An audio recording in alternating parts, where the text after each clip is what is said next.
Welcome to episode 195 of the Grip Strip Podcast, the football and IndyCar season review edition of the Grip Strip Podcast. My name is Philip Matthew. I'm your host, and I'm with my co-host, the iRacing Indy 500 champion, computer genius, a gentleman and a scholar. His name is Josh Fine. What's going on, brother? I'm doing great, Phil. Of course, first weekend without racing this past weekend, so a little lackluster, but of course, we'll get back at it this weekend, although we'll all be asleep with the 1 a.m. Grand Prix. But yeah, guess we got to review IndyCar tonight and talk about everything that happened this past season and review that. Yeah, we'll talk about the compelling year that was the 2023 NTT IndyCar season and Alex Palou becoming a two-time series champion and all else that went on during the year and the key players that stood out and some other things that went on during the year, along with the update with news, since there's been some updates with the teams and what they're how they are going to be formatted or whatever. For football side, of course, we're getting week 10 in terms of the matchup between our two teams. I'm end up happier, I guess, in this one. But Jacksonville definitely is still in a prime position to win their division, even with the result of yesterday. Didn't lose anybody big, it didn't seem so. Even with that loss, the Niners were due. So we'll get into that game. We'll get into fantasy. We've got Buffalo hosting Denver in a windstorm. We'll talk about that. And then we'll get into a roundup, which has MotoGP and Moto2. They're on their last three races of the season. Last week was at Malaysia, and there'll be a Qatar this week. NHRA ended their 2023 season and crowned four new champions. And then WRC Rally Japan will also update news across the world of motorsports. And then we'll preview the Las Vegas Grand Prix, aka the 1 a.m. Grand Prix, and the significance of the Las Vegas Grand Prix. There was a Las Vegas Grand Prix long before either of us were born, and it was in the parking lot of Caesar's Palace. This time they'll be utilizing the streets of Las Vegas. They'll be using the Strip. The FIA or F1 Liberty Media has basically promoting the race on their own. They bought land to make a permanent pit road and paddock area. So, and they're committed 10-year deal to this race. So we'll talk all about that. Josh will let us know all things going on in the world of iRacing and gaming, stuff going on in the world of IndyCar because of the situation with motorsports games, and we'll close the deal. So we'll start with, of course, 2023 IndyCar, NTT IndyCar Series season. In a year that, we looked at championship contenders. Will Power was the defending series champion. He had a strong, very consistent year in 2022 to win his elusive second title. So you would have thought that Penske would continue with that momentum. Will Power was looking at trying to get a third title. Chevrolet, of course, trying to continue their prowess in the IndyCar Series. But in the end, early in the season, we didn't really know who was going to be the lead dog. You had five different winners in the first five races, with Marcus Ericsson winning at St. Pete. With the aftermath of Romain Grosjean and I'm trying to remember who he got into the incident with. Romain Grosjean crashed with somebody gonna get hurt. I think it was Scott McLaughlin. Yeah, it was Romain Grosjean and Scott McLaughlin, or Romain Grosjean and Josef Newgarden, one of those. Then you had Newgarden coming back at Texas to start what ended up being basically an oval domination season for Josef Newgarden. McLaughlin, and then Kyle Kirkwood won his first IndyCar race at the Grand Prix of Long Beach. Scott McLaughlin won at Baba to get his first win of 2023. Indy GP saw a dominant performance as Buffalo gets a touchdown with Dalton Kincaid, and now they're back in the game. Indy GP, the first one of the year, saw Alex Palou dominate, and it was a sign of things to come. He qualified on pole for the Indianapolis 500 and was on deck to probably win the race if it weren't for an incident on pit road where Rinus VeeKay got into him.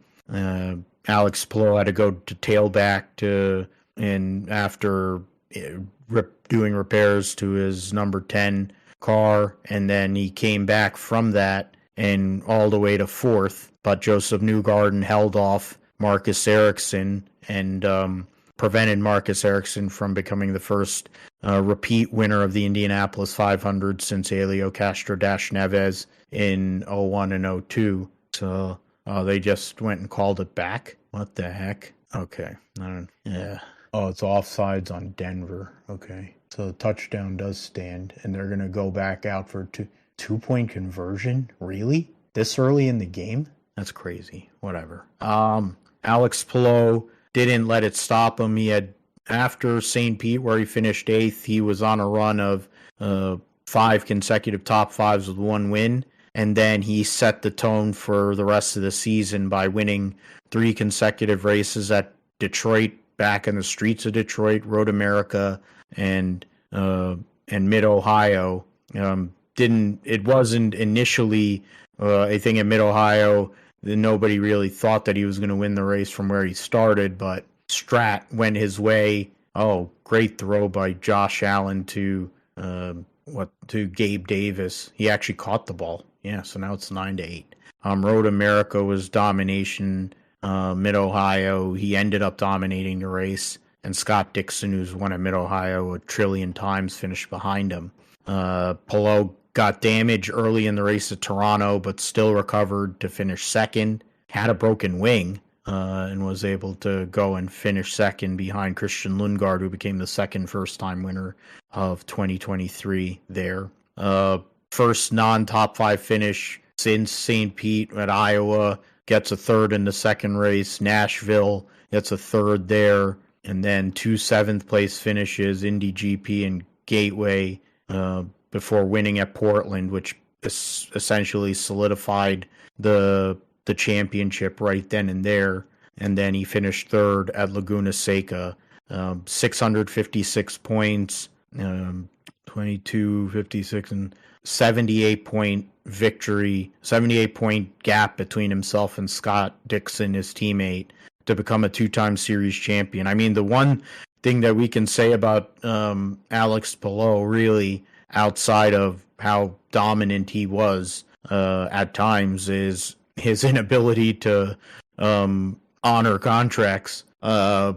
For Alex Palou, Josh, he was unbelievable in 2023, and now he will continue at Chip Ganassi Racing for the foreseeable future, which means that, I mean, can he continue this run? Can he go and be like Scott Dixon and win, get into that like stratosphere of champions, 3 championships and more, which, I mean, there aren't that many guys who won more than 2 championships in IndyCar, so that would really speak to how good Alex Palou is. But right now, he did a great job in 2023, and it's hard to find many faults with how he performed on the racetrack. Yeah, contract stuff aside, which I think, that's all being ironed out in court and everything, and looks like he's going to be at Chip Ganassi for the future, at least right now, currently.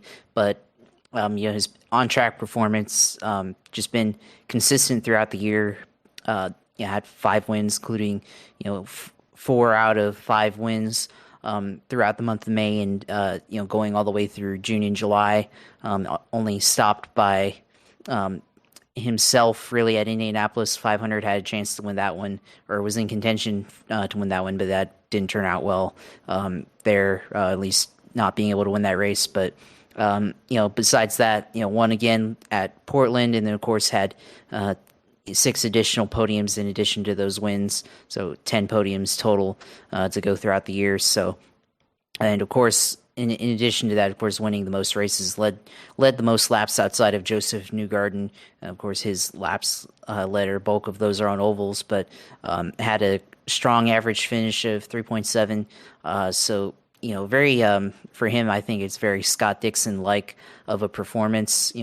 From what we've seen over the years from Scott Dixon, I think he's taking well to what his veteran teammate has been able to put up over his career, and I think I've said it before, but it looks like it's kind of a shifting of the guard at Chip Ganassi Racing. Obviously, Scott Dixon still trying to go for 7 titles, which puts him in the realms of that 7 title club, as we've seen in other forms of motorsports in F1 and NASCAR. But for Scott Dixon, I think he's going to have a really phenomenal year next year to be able to get to Alex Palou, and likewise, I think Alex Palou is becoming that driver in IndyCar that can be dominant from a year-to-year basis, like what we've seen from Scott Dixon. So definitely think Alex Palou, after 2022, we thought he wasn't that great, and we thought he'd be hampered by his contract situation, and we thought he'd be a sitting duck. Well, he comes out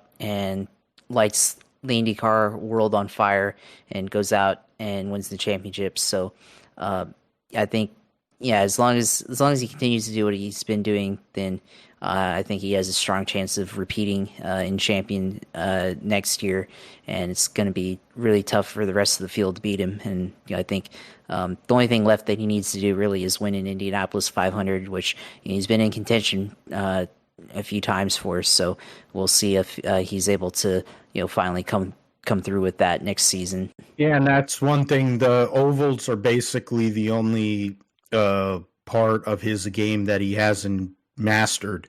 But when you consider who he drives for and the experience he continues to gain, it's only a matter of time.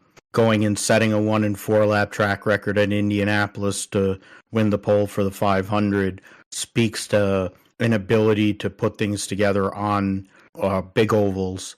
Short ovals are a bit more of a challenge, and I think if he was able to pick up that piece, the short oval piece, it would be absolutely ridiculous and almost unstoppable. But you can't go and completely say that's. I mean, saying he's unstoppable, it was what he was this year. But you look at Scott Dixon, the 6-time champion, the ageless wonder, the man who ran for Chip Ganassi longer than anybody in the history of the organization. The start of the year was somewhat quiet. Long Beach, he got wrecked by him and Pato O'Ward, got into a little argy-bargy, and he fell out of that race, and that was the only blemish on his whole entire season. Every other race he finished in the top 10,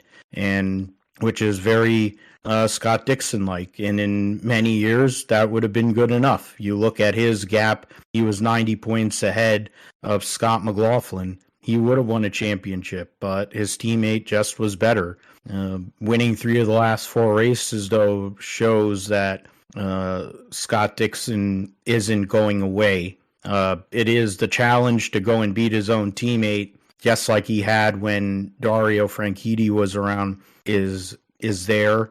But the difference between Dario and Palou is that Dario and Scott were compatriots. They were contemporaries, essentially. I mean, Dario had been in the series for a couple of years prior to Scott Dixon, maybe 2-3 years, I think, before Scott Dixon ended up starting his career. But they're contemporaries. Alex Palou is much younger, and the future is with him at Chip Ganassi Racing. We'll talk about what is now an expanding Chip Ganassi Racing IndyCar program, but Dixon winning 3 of the last 4 races, uber consistent, going and having podium on 3 wins and 6 podiums, no finish worse than 7th outside of Long Beach, is a championship level performance, and it speaks to the viability of Scott Dixon.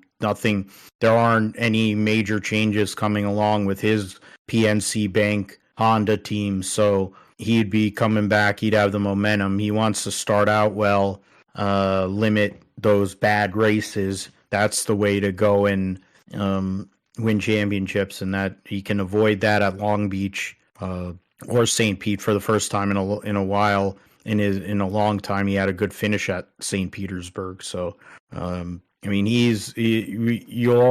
can never count out Scott Dixon in IndyCar for as long as he's going to be around. He's probably going to be racing until he's 100, but he's going to be good and he's going to be a factor. Another piece is we go from the Honda, the top 2 guys are Honda drivers, and we get into Chevrolet and the drivers who finished 3rd through 5th, and if we expand it, get from 3rd through 7th, 4 of those 5 drivers were Chevrolet drivers. The 3 Penske guys, Scott McLaughlin, Josef Newgarden, and defending champion Will Power, and sandwich in between was Pato O'Ward. McLaughlin ended up finishing 4 points ahead of Pato O'Ward, and Newgarden was 9 points behind his bus bro brother, and Will Power ended up finishing 7th in points. Chevrolet ends up winning the Manufacturers' Championship.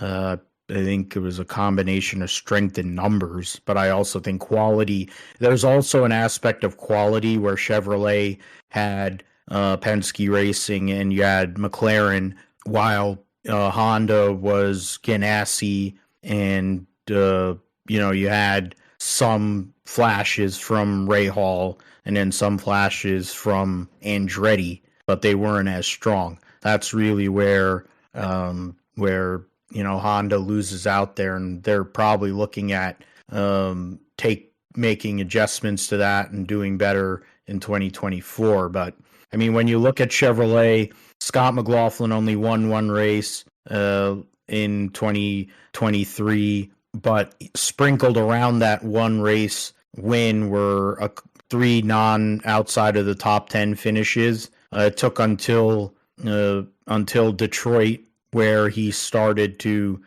get more consistent, finish in the top 10. He finished in the top 10 every race for the rest of the year, but he only had 4 more top 5s, 2 more podiums.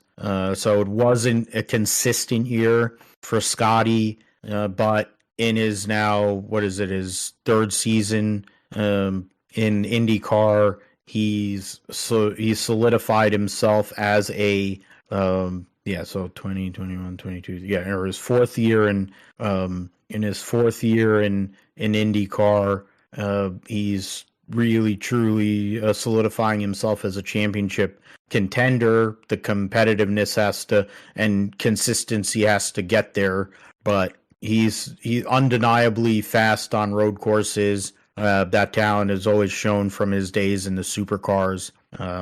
But only 1 win, and that general inconsistency while your championship rivals are finishing in the top 5 regularly is something that has to improve. Pato O'Ward had 3 runner-up finishes in the first 5 races of the year and a 4th place at Baba, but the incident with Scott Dixon at Long Beach relegated him to a 17th place finish. Indianapolis, he was running up front with a chance to win the Indy 500 and crashed, and then he was involved in a first lap incident with his teammate Felix Rosenqvist at Detroit.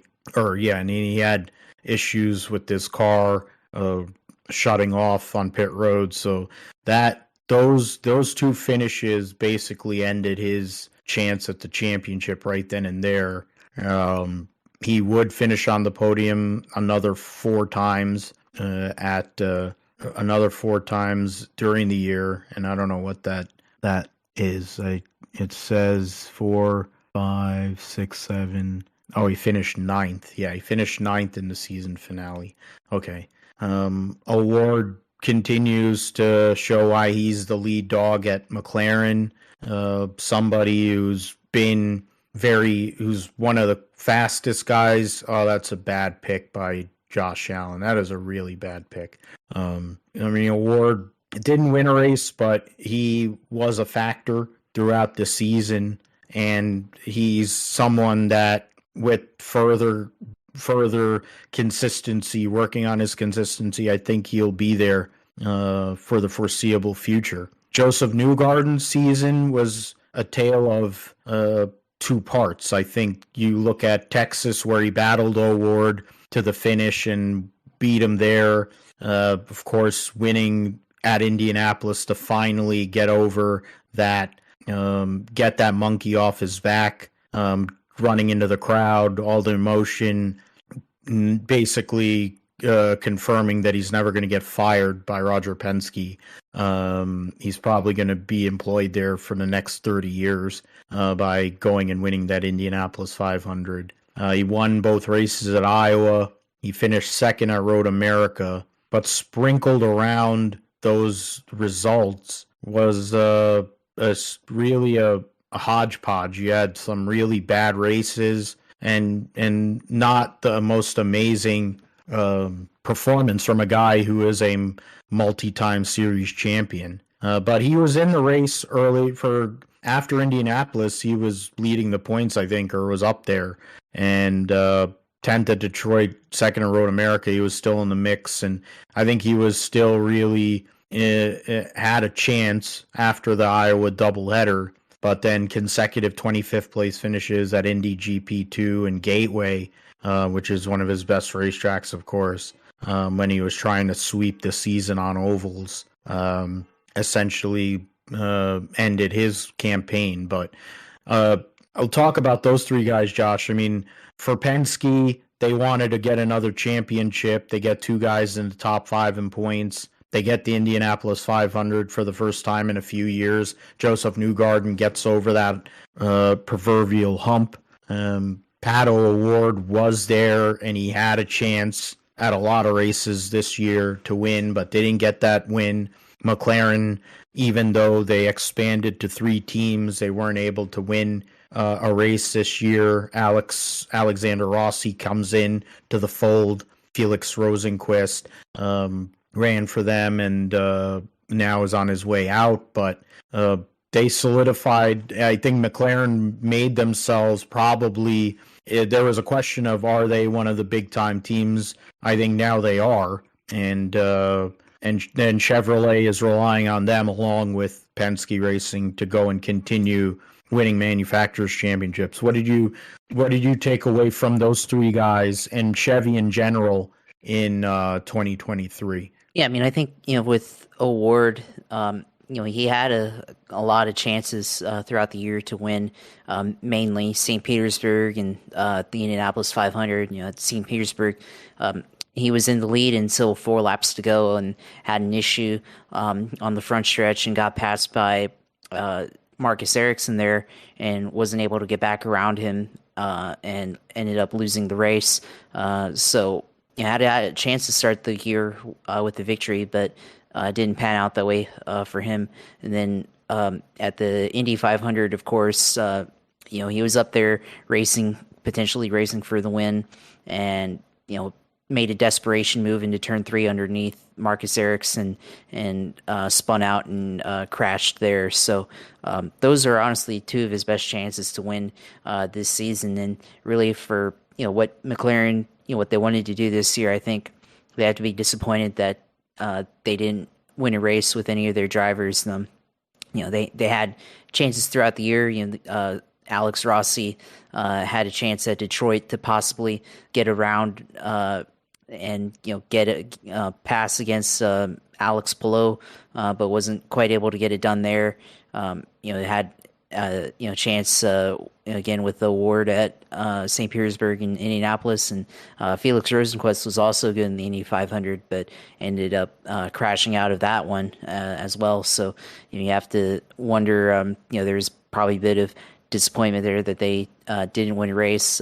Pato also, finished second in Gateway. Of course, Scott Dixon won that race, but led laps there and was, in contention to possibly get a win there. So, a little bit disappointing there, but they had opportunities throughout the year. But I think they're going to get better, and of course, they upgraded with David Malukas and going to McLaren. So I think that's going to be interesting dynamic there as well. So you have that opportunity there for them to kind of build upon what they did this year, and then for Penske with Scott McLaughlin and Josef Newgarden. Of course, McLaughlin, in that same St. Petersburg race, tangled with Romain Grosjean, coming out of the pits, and obviously that was a battle between those two drivers in that race. And I think for McLaughlin, again, like Pato Award, that was also a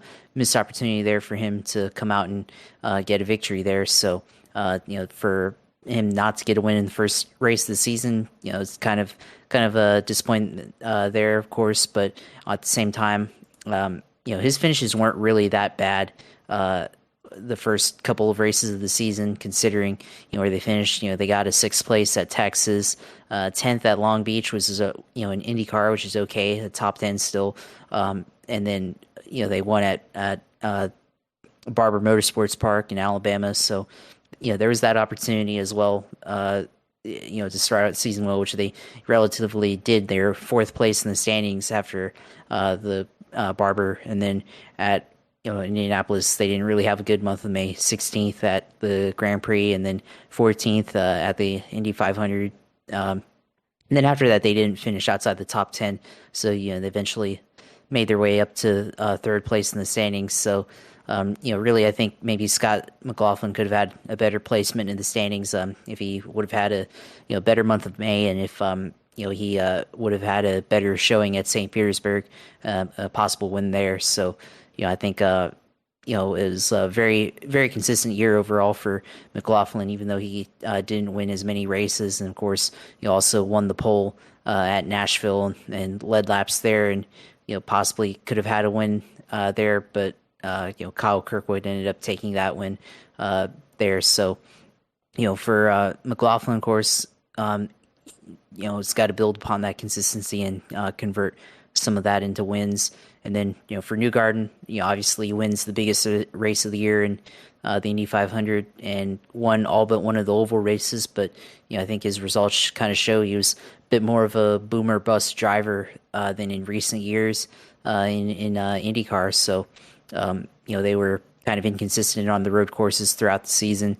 And then at the end of the year, they had a chance to kind of reel in Alex Palou for a victory. But then, of course, at the Indianapolis Grand Prix at the second running in August, they had a poor showing there, got caught up in an early accident, and were never able to, get out of, get back from that momentum loss there. And then at Gateway, they led a ton of laps there, were on the pole, and then had handling issues, and then ended up falling out of the race with contact that they made. So just a unfortunate ending for him, of course, was I think because of his oval wins, ended up being the main challenger to Alex Palou throughout the year.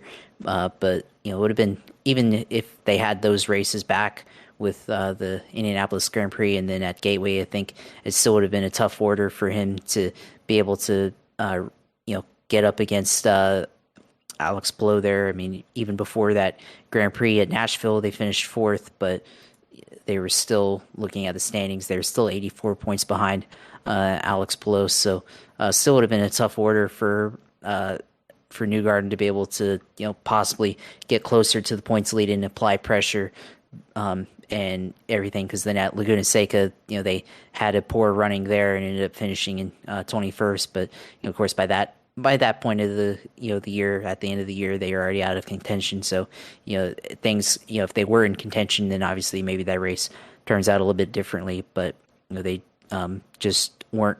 Outside of those oval wins, they were very hit or miss throughout the year. So I think Penske overall, I don't think they have too much to worry about. But I think they were just a little off in some areas that I think prevented them from being able to compete for the driver's title. But of course, it's good enough, I think, with all three drivers that we mentioned, McLaughlin, Award, and Newgarden being able to go out and be good enough to win and contribute to the manufacturer's title in IndyCar. So at least Chevy can hang their hats on that performance and what they were able to do throughout the year.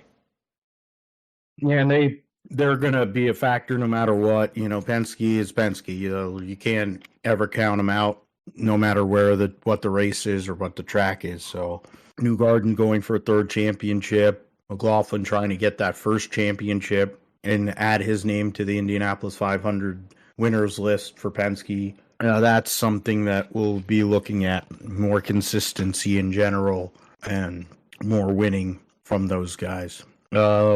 I brought up Kyle Kirkwood and Christian Lundgaard. Both of those guys bring up the next generation, really, of the IndyCar drivers. You have contrasting stories. You have Kyle Kirkwood, who has had a taste of European racing, but ended up going through the road to Indy and winning championships in every class, and ended up getting to IndyCar racing for Foyt. Did a lot of wrecking, driving for Foyt a couple of years ago, and then this year came back to Andretti Autosport, or now what is Andretti Global, to race, take over the seat that was vacated by Alexander Rossi, and he gets 2 wins on the year. He gets his first win, of course, at the Acura Grand Prix of Long Beach, and he adds his name to a very big group of guys who have won their first career race at Long Beach. Michael Andretti, Paul Tracy, is that the Grey Cup? Yeah. Just to name a few. Those are just a couple of those names. There's been famous names that have won at Long Beach, so Kyle Kirkwood adds his name to that list. He also won at Nashville. Used good strategy and pace to get that second win on the season. There were times where he kind of went missing because Andretti's competitiveness in general wasn't great at times. It held both Kyle Kirkwood and Colton Herta back, but I think there might be something changing with that leading into this next year. Christian Lundgaard for Ray Hall, Letterman, Lanigan, his pace, especially one lap pace, he showed it from his first time driving in IndyCar at the Indy Grand Prix in the August race a couple of years ago, and this year he showed that he had great pace, or he had the ability to run up front, and once he was able to get a pole position, which he did at Toronto, he took advantage of that and basically was lights to flag victor there. Both Indy GP races, he had a really competitive car. Mid-Ohio, which is a home game for Ray Hall, they were very, very competitive. Those were the bright spots for him, and I guess you'd call Barber and the road courses are definitely where Christian Lundgaard, coming from the Formula One feeder system, where he's going to show his prowess. But what it also showed is that Ray Hall, Letterman, Lanigan can put good cars out there, competitive winning cars out there after a few lean years for that organization. I'm going to combine this with Marcus Ericsson, since Marcus Ericsson will be moving after spending multiple years with Ganassi. Initially ran for McLaren and then had been at Ganassi. He's going to be moving over to Andretti Autosport, or Andretti Global, sorry, I did it again, to race as teammates with Kirkwood and Colton Herta. And that was the big news of the silly season, his decision and where he would go played a big role, and the dominoes started to fall from there. When it comes to the two new first-time winners, it's not. I mean, in terms of winning an IndyCar, it's very difficult to win an IndyCar when you have the likes of Dixon, Palou, Newgarden, et cetera, et cetera.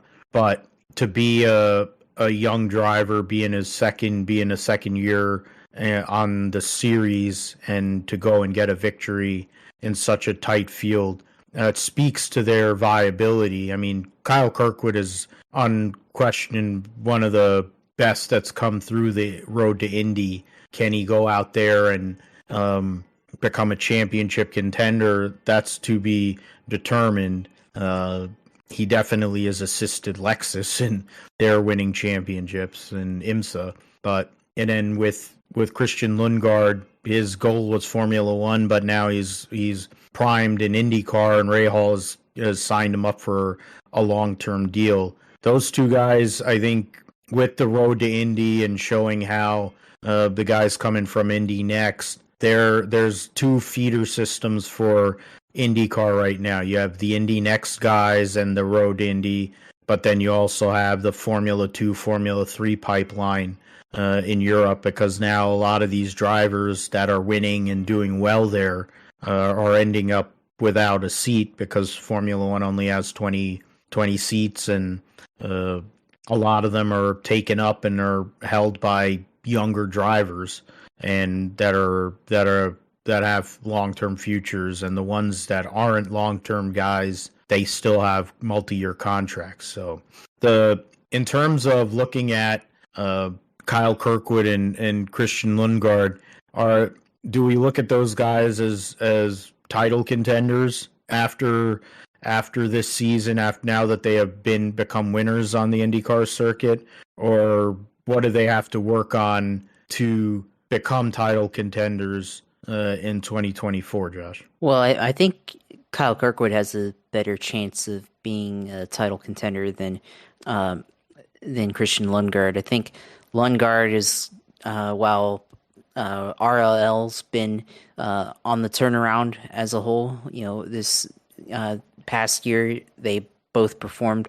After they had their debacle at the Indy 500, they kind of turned it around. Graham Rahal had a great performance late in the year. Christian Lundgaard won, of course, at Toronto, but I think they have a lower ceiling as a team compared to Andretti. Not really sure. I believe that they're able to, even with their performance with Christian Lundgaard, I'm not sure that they can perform to championship contending level with that team, but that doesn't mean that they can't pick up a win or two here or there. So it's not really his fault. I think he's going to be limited by the team there, but they still have a chance to be at least they are a top 10 contending team, but they could maybe get into the top 5, but it's just hard to see them get into like the top 3 of the standings or anything like that. But Kirkwood, I think he has a little bit better of a chance, though. I think Andretti, they haven't really performed well either the last couple of years, but he won a handful of races and got a couple of podiums. So I think it's going to be key on Andretti being able to kind of rebuild. They're downsizing to 3 cars now this next season. So we'll see if the resources that they focus in on only being 3 cars kind of helps them rather than being spread out to 4. So I think Kirkwood, he did well in the street course races at Long Beach, of course, and then at Nashville. So the strategy is there. So kind of rebuilding year for Andretti after years of being off, but I think they have a good chance of being a better team next year. If they're able to put it together at some of these road courses. They had opportunities at St. Petersburg. Of course, they had opportunity to potentially get a good finish there before they got cut off some stuff. They still need to improve their oval program. You had DNFs at Texas and Indianapolis. Didn't perform well at Gateway relatively. Iowa, they ran okay. So they still have opportunities to improve, but I feel like with what he was able to do in this car, otherwise what he was able to do on past teams, I think he has a higher ceiling. To finish well, but potentially be a kind of a wild card in the standings as far as contending for the championship goes. Yeah, I agree that the path for Kirkwood is probably much smoother, even though Andretti's recent performance hasn't been amazing. The years of Alexander Rossi being up there to compete for championships is going on 4 and 5 years ago, or 5 or 6 years ago. So bringing up, that's why I wanted to bring up Ericsson. He comes in as a veteran type of presence in the IndyCar Series as a winner in all different types of, winning street course races, permanent road course, and of course ovals. And then he also comes in as someone who's a stabilizing force, someone who brings cars home to the finish compared to the guy he's replacing in Romain Grosjean, his former Formula One compatriot.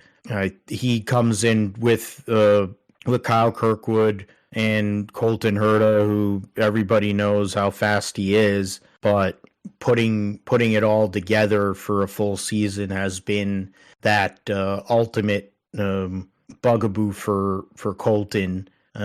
Long term is he's going to be an IndyCar unless Michael Andretti's and the Gainbridge guy, if they end up getting the Formula One team to come off, then Colton Herta more than likely is going to Formula One. But when you look at those rookies and looking at those guys who won this year, trying to go and win in the series, you can't take it away from guys trying to win, especially when you're relatively inexperienced. So the fact they were able to do that speaks to ability. Rahal, Letterman, Lanigan made improvements, especially after the nightmare that was the Indianapolis 500. They are in a place now that we'll talk about them in terms of the silly season, that I think they might be in as good of a spot as they've been in a long, long time. I keep on talking about Ericsson, and he was the main player in the silly season. As I said, he ends up going to Andretti to team with those two young guys. Andretti Global will now be a 3-car organization. For a long time, they've been a 4-car organization.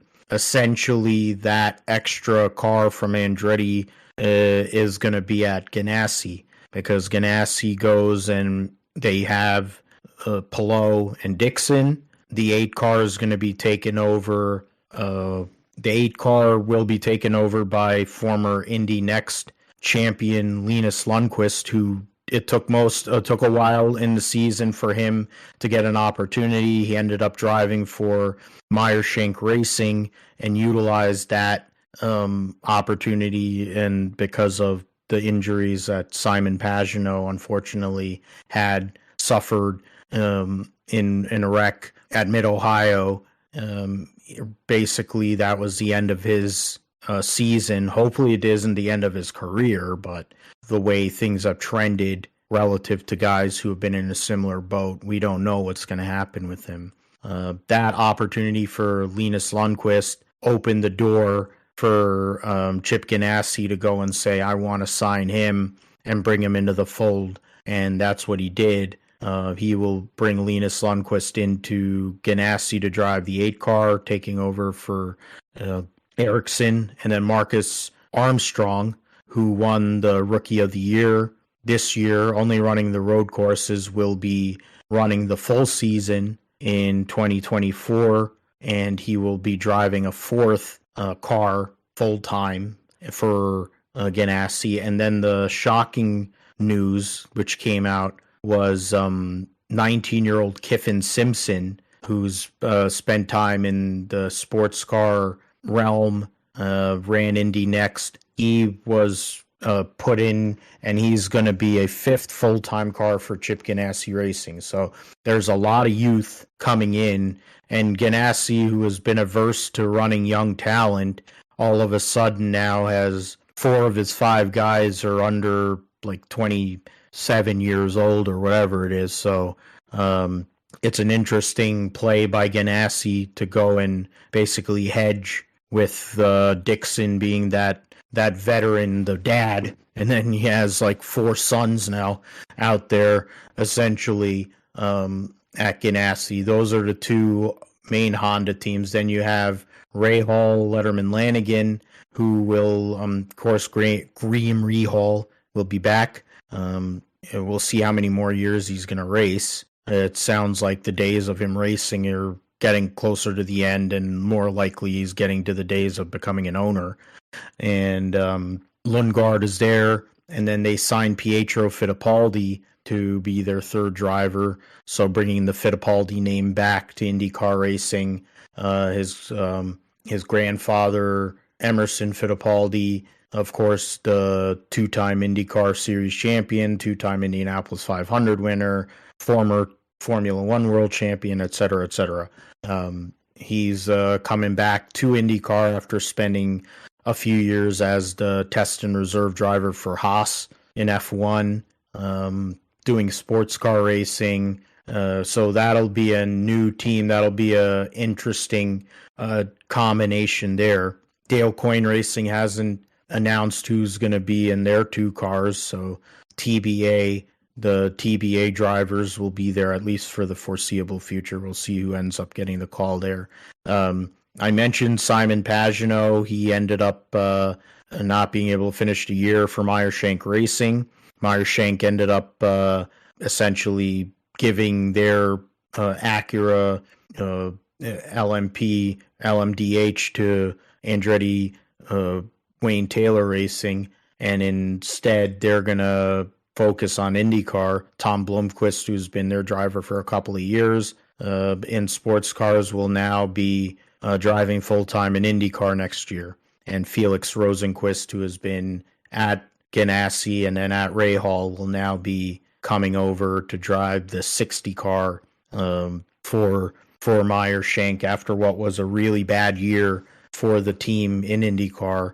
They're going to look to rebound and reset in 2024 with a new driver lineup with the Quists from Sweden. Of course, Tom Blomqvist, his father, is the legendary Stig Blomqvist, World Rally champion. And then Felix Rosenqvist has had pace, has been a fast driver over time, but has had a lot of bad luck in his time in IndyCar. So we will see what happens there in terms of the Honda guys. I mean, those are the main Honda teams. In terms of Chevy, Penske doesn't have any changes coming for their main team.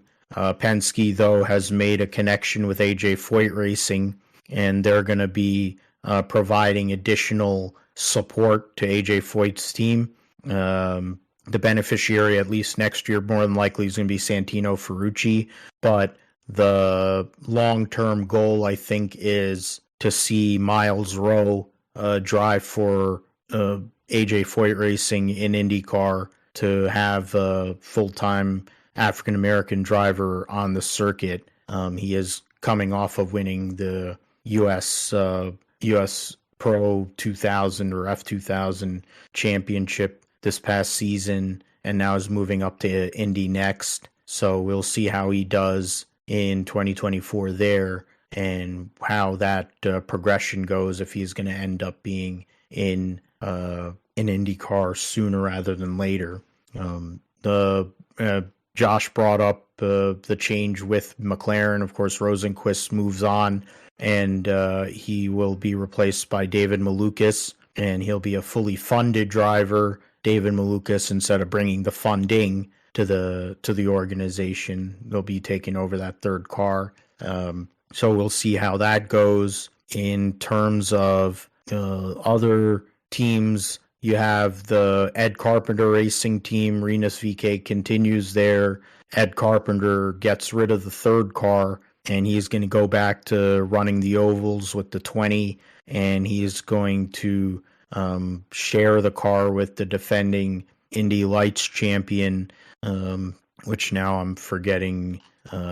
Just give me a second here. Or Indy Next champion from Christian Rasmussen will end up being the driver for the majority of races in 2024, and he will also run the Indianapolis 500. So that'll be an opportunity for him, especially at Indy, to see what he can do. Very continues the trend of these very fast young drivers, but can Ed Carpenter Racing put a team or a team together that'll be competitive? That's the curiosity after a few lean years for that organization.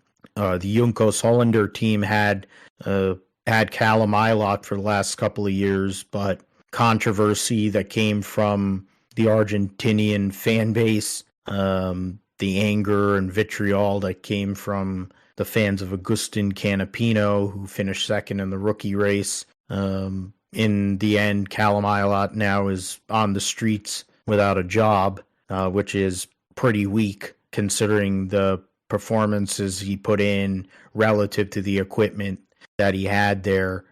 Top Firestone Fast Sixes, going up there and giving himself a chance to compete for good results. He finished in the top 5. He bookended the season with top 5 finishes at St. Pete and then at Laguna Seca. So he's a really talented race car driver, somebody who was in the Formula One pipeline as well. So it's somebody that we'll look at. The replacement for him there will be Romain Grosjean, who's going to be dovetailing his time with the Lamborghini team in IMSA and WEC, along with racing that prototype, and then he'll be racing IndyCar, and then Agustin Canapino is going to be back as a second driver there. Other than that, I'm trying to think of who else is on the grid in terms of the Chevy teams. I think that covers all of them, because I'm looking through the results of last year, and I'm trying to see who else was out there. And yeah, I think that's basically it. So those are the changes. Those are what the silly season has. I mean, we still have a few drivers to be determined. You have the 2 Dale Coyne cars are going to be determined, and so probably funding. Guys who have funding are probably going to be taking those rides, but we'll see what happens with that. So let me see. We talked about the last piece we'll get into before we move on. I mean, what stood out in this season, I guess, is a general question, and what needs to change for the series. I'll give my thoughts here in a moment, and then the introduction of hybridization to the series, which will basically give like a full-time opportunity for push to pass. Instead of having the push to pass element, you're going to have hybrid regeneration, braking regeneration, and they're going to be able to go and use that stored energy in a hybrid component to go and use it as push to pass. You'll have push to pass essentially on ovals, which will be interesting, especially at the Indianapolis 500 in terms of drafting and overtakes. But I mean, for me, with IndyCar, it'll always be the promotion aspect of it. They have a great product. The cars are cool,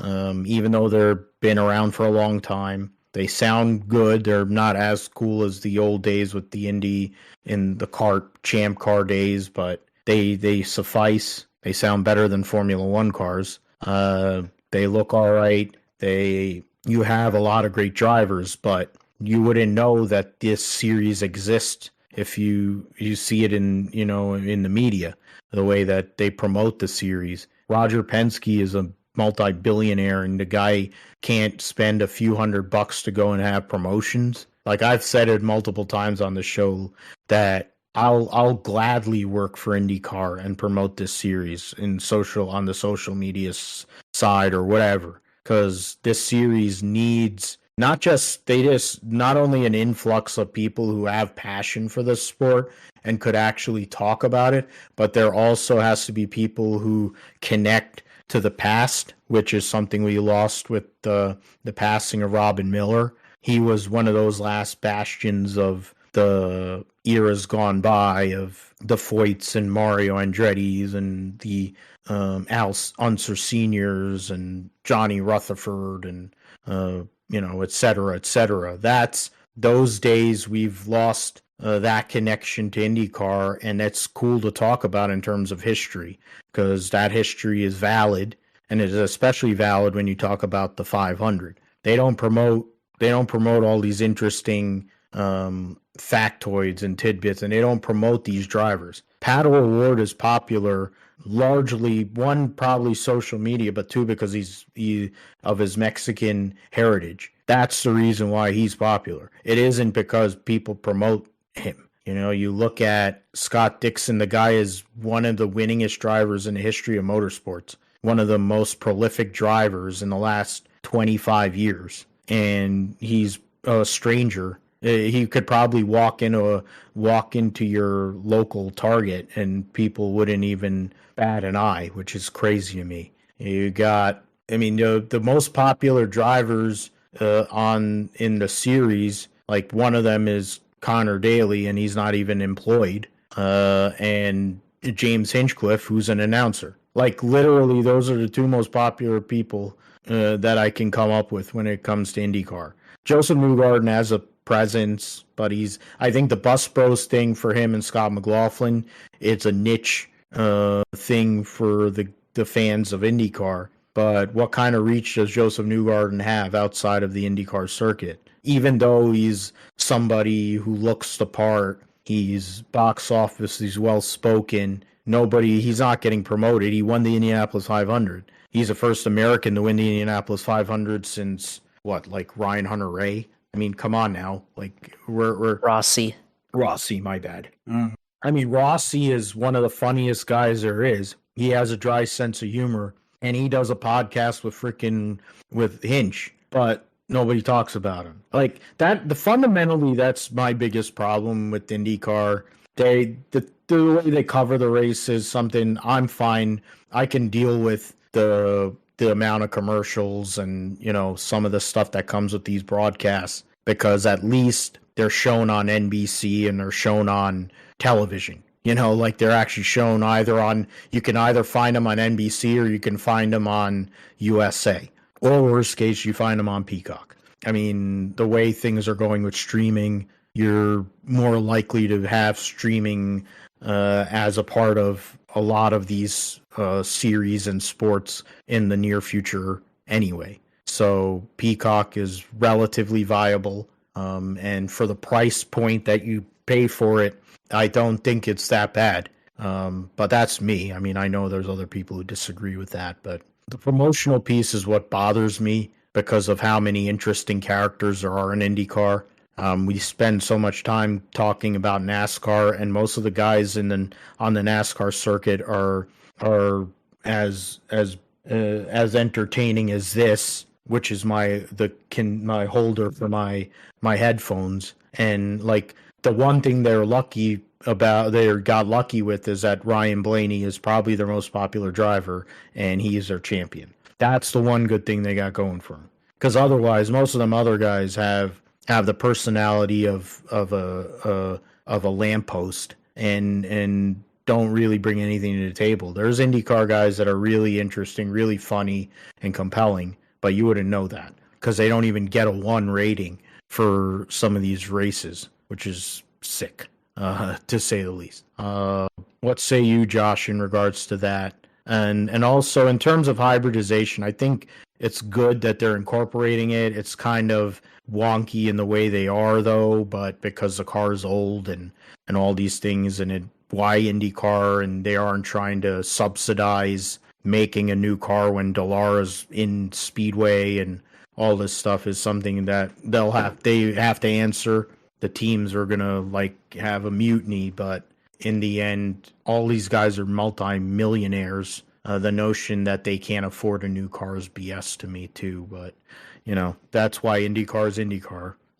What are your thoughts on what needs to change or what can get better, and then the hybrid component being brought into IndyCar racing here in 2024? Well, I mean, to kind of add on to your point of the promotion, I mean, remember they had the 100 Days to Indy show on the CW, which I will admit on here that I didn't even watch it. So I probably should have. I just, never made it a priority. And I mean, I think it's free to stream now somewhere, so I'll have to pick it up and watch it. But just, haven't never made it a priority to for whatever reason. And well, I saw some clips of it and everything, but I just never got around to watching it and stuff. And I generally don't really watch TV outside of live sports, to be honest. Anyways, I still on like season 2 or whatever of Drive to Survive. So there's like 4 or 5 seasons of that now, and it's like my excuse is that it's hard for me to watch something that I already know has happened in there, and that really series like that is not for me, but for people who are trying to get interested in racing and need that background to kind of get the behind the scenes look so they can actually care about the drivers, whereas we understand it from the racing standpoint, so we know because of that we are able to invest in the drivers, and there's that part of it too. So but I mean, I can't even really tell you about like the documentary itself, but I think the fact that they weren't able to really get anything from that, it was on the CW rather than on a streaming platform. Like, I mean, it doesn't have to be Netflix, right? We have Drive to Survive on there, but it could be other platforms. Like, why can't they partner with Peacock to with NBC's right there? Like, why couldn't that be a Peacock series, or Disney Plus? Like, well, I mean, I guess that's a conflict there, but just to give an example, like, there's other streaming platforms out there. I mean, I guess with NBC, it's right there with Peacock, and, you have the cross promotion there, with Peacock, and be able to promote the 100 Days to Indy. Obviously, this series has been struggling to have any popularity since 1996, and, the only time that I think on a large mass scale that people ever cared about IndyCar since then was, the couple of years that Danica Patrick was actually somewhat relevant. So I mean, obviously because she's a woman and everything, and was somewhat hot back then, so there's that. But they haven't really been able to break into the mass appeal, and it sucks because I think they have, if you compare all the big series in racing, I think they have some of the best racing that you can offer. It's more competitive than F1. There's more, entertaining personalities in the NASCAR. I'll agree with you there. Has for the NASCAR fans that are pissed off about, the whole, season coming down to one race. We have an American series that comes down to, it always naturally comes down to one race. Usually this year, I mean, obviously, Alex Palou was very dominant, but more often than not, it comes down to one race without the need for a contrived system, that doesn't, make a whole lot of sense like it is in NASCAR. You actually have competitive racing unlike in F1, so it's all about how they're able to market it, and they just haven't figured out a way to market it for whatever reason. I don't really know what the answer is, other than they have to figure out ways to make people care about American open wheel racing in a way that people haven't really cared about in a long time. They have to figure out a way to break into the market, like F1 has here with their with what they've been able to do here in America. I think part of it is, you talk about the car. I mean, they're going to hybridization this year, so I think, it's a good idea, and I'm curious to see how that plays out in ovals, more than I am on road courses. But that's an aspect that could draw interest. But I mean, it's not very much. I mean, let's be honest. Here in America, we still care about our gas cars more than electric cars. Obviously, I don't really have a high opinion on electric cars myself, but we don't really care about that stuff as much as what maybe some, it's still very niche is what I'm trying to say there, and everything. And then the car, I mean, has, the chassis is still the same since 2012.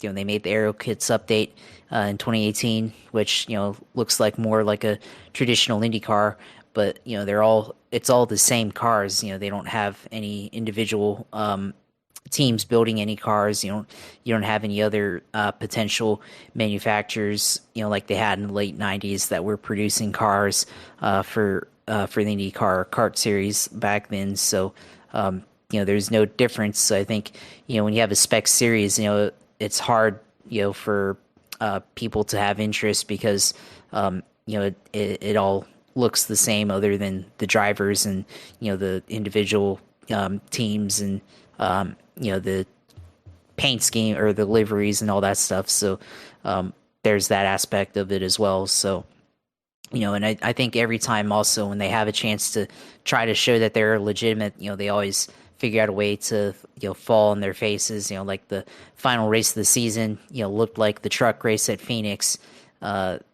there. So that made themselves look like a joke in that aspect. You can argue that the Indianapolis 500, for how great of a finish it was, it went against kind of their traditionalist philosophy of letting it play out naturally. You could tell that they were trying to give the fans a green finish and everything, instead of kind of accepting that maybe sometimes it should come down to a caution ending the race. So you have that aspect as well. So there's a lot of things, of course. We'll get into it later, but the IndyCar video game never going off the ground is another huge aspect there. So I mean, in terms of popularity, I think they're about they're below NASCAR right now, outside of the Indy 500. They have a chance to break open because NASCAR has been struggling in the ratings for years, and this year, in particular from last year, they were struggling in the ratings, and I think attendance wasn't as great as well. So at some many tracks, so there's an opportunity there, but on terms of like overall popularity, more or less on the level of sports car racing. So we'll see if they're ever able to improve, but it starts with more creative thinking and being able to market themselves and I guess be able to make people care about it in the same way people care about Drive to Survive and even NASCAR to a certain extent. So they still have a lot of work to do. Now, as far as that goes, I mean, I think that's a giant chunk of that, but still the mentioned the racing sometimes looking like a joke. I think that still needs to improve, and then I think the stewards need to be doing a better job of officiating at times. I think they did a pretty good job, but there's been more than a handful of times where the drivers were upset at the stewards for how they called a race during the year, and it's happened in the years past. So I mean, as always, I think that can always improve as well. So be interesting to see next year how this all turns out, and how hybridization turns out, how that's going to look like at the Indy 500, and just how is it going to look like more like Talladega, or is it going to be a lot more spread out than what we've seen in years past? We'll see. Yeah, I'm curious about the hybrid thing. I mean, we do talk about Formula E on here, talk about Extreme E, but is it the most appealing electric racing? Not so much, but it's there, it's racing. Any like the IMSA series, any of these series that have like the regeneration, Formula One has had that for a while now, for a long while. I think it's something that is worthwhile. I think having a hybrid component is something that is going to be road going technology. It's going to be something that is relevant and it's something that I think it is going to be a part of road going vehicles for near future. So we'll see how it works in IndyCar. New car wouldn't hurt, but that ain't coming. Engines, they should have went with a 2-liter 4-cylinder engine back in 2012 or 2011, and this whole issue of having manufacturers probably would have been solved a long time ago. And then promotions, that's the big one. And when I do agree with your point about the way that the stewarding of the races, is that another turnover? The stewarding of races is really like inconsistent at times and selective, but then we're getting used to that in Formula One and NASCAR with all the selective enforcement and being consistently inconsistent. So it isn't shocking that major motorsport is having that kind of problem. We'll definitely come back to IndyCar during the winter while we're in the off season. Wanted to give it its due here tonight. It's been a couple of months, of course, since they finished their seasons, but we're going to get into the Cup Series and all the in Xfinity, and probably do Xfinity and trucks and whatnot as we get on here, getting into the holiday season. While we watch a absolute shit show of turnovers between Denver and Buffalo, Buffalo doing everything in their power to lose the game, even though it's a tie game. We'll talk about Week 10 of the NFL season. A lot of last second victories with the last second field goals. A lot of big performances. Josh Allen looking bemused after James Cook fumbles, and that doesn't help me in fantasy either. But in terms of this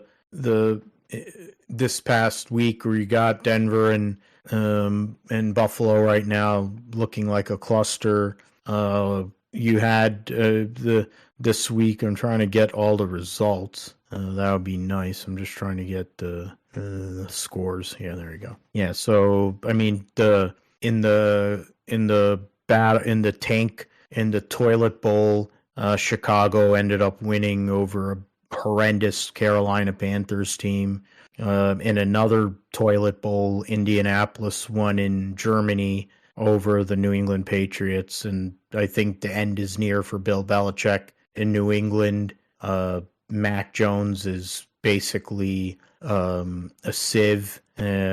Houston ends up going and winning in a last-second field goal over the Cincinnati Bengals on the road with C.J. Stroud. C.J. Stroud putting himself in. I mean, not only is he a likely favorite to win offensive rookie of the year, but arguably he's in the mix for the MVP conversation.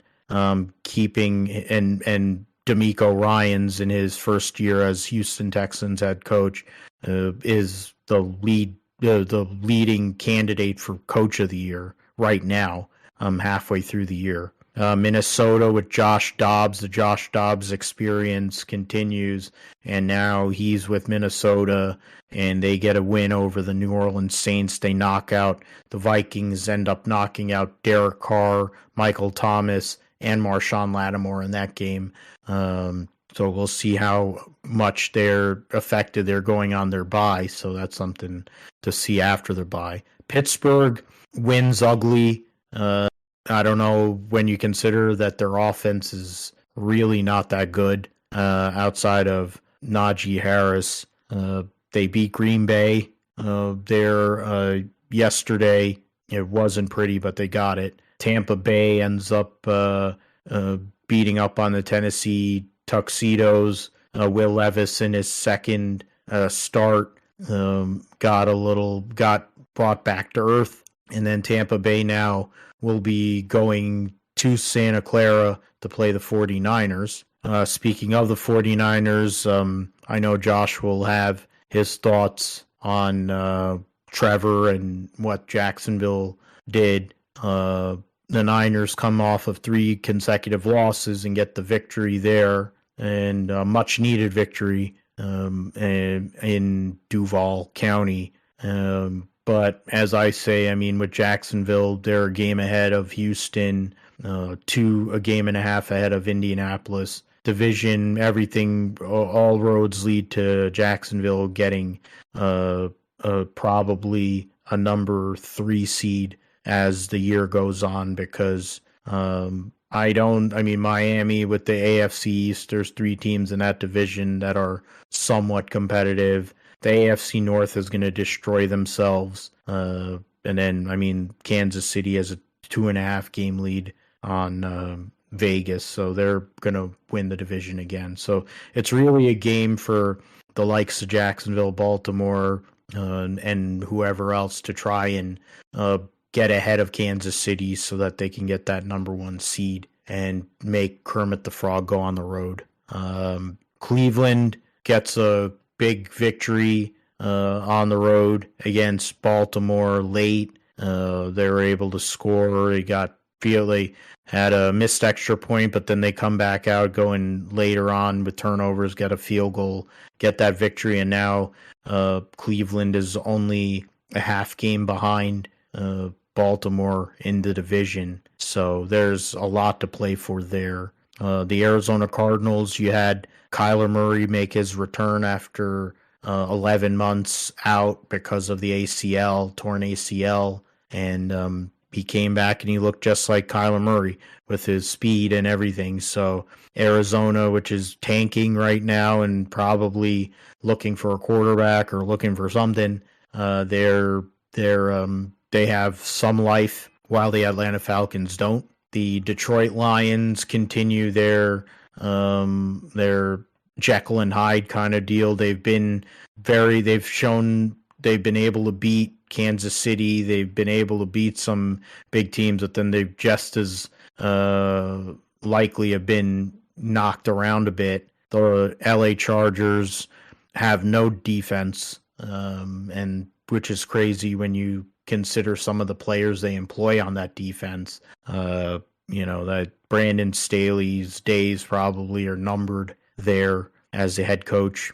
The New York Giants basically sat there and were batting practice for the Dallas Cowgirls in the late window. Tommy DeVito having to play. They scored 17 points. That's about all you can say.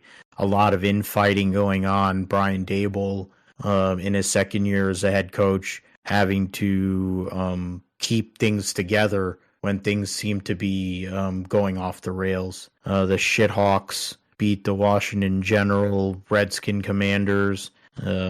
Last second field goal there.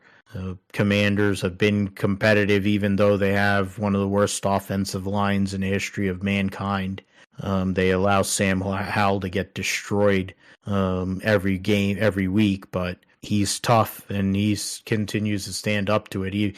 Even with the fact that Riverboat Ron is going to get fired here in the next few weeks probably. And then the Raider game, which was more a case of Zach Wilson being absolutely inept at playing quarterback, and not the fact that the Raiders with Antonio Pierce as their head coach, have an identity now on both offense and defense. Robert Spillane making the big interception to basically end the game there on Sunday Night Football. Aiden O'Connell in his run right now as the Raiders quarterback. Wow, that was basically he was rifling that to make it a jump ball. And then now we're in a tie ball game in the fourth quarter and Monday Night Football here with Denver and with Buffalo. But I mean, for me, the Niners ended up after 3 weeks of losing and going on a bye, playing against a tough opponent in Jacksonville on the road at a 1:00 game, so playing a 10:00 game. The debut of Chase Young was huge. Even though Eric Armstead he was not happy with Brandon Scherf or whatever. He felt like he got cut on a play where he ended up injuring his knee. But that aside, the defensive line was just, it looked like basically a NHRA race. Everybody was going off. It's like you're racing to the quarterback, he's racing the quarterback, et cetera, et cetera. Nick Bosa was in the kitchen of Trevor Lawrence all day. Chase Young was in the kitchen. All these guys were, and that was the key, really, on the defensive side of the ball, along with actually playing fundamental defense with tackling, which has become a problem in recent weeks. The ability to tackle, identifying who they have to take away, which of course was Trevor Lawrence and Travis Etienne. Both of those guys have been, especially Travis Etienne has been playing at a very high level, but the Niners were able to limit him. And once you're able to take away a guy of his caliber, when Trevor's having to go and basically sit in the pocket and pray, and for as good as Trevor Lawrence is, that's asking for trouble. And then on the offensive side, I mean, CMC doesn't get a touchdown, but everybody else seemingly did. GK with a big 66-yard touchdown. Juice got one. Brandon Ayuk got one early in the game to set the tone. Him and Brock Purdy have a great chemistry together, but I think the chemistry in general with the whole offense, Brock Purdy went back to what he has been, playing within himself, not making bad decisions, forcing the ball, and that's where the Niners are able to win games. And I mean, CMC doesn't get the touchdown, but it doesn't matter. He's still really, really damn good, and so is Deebo Samuel.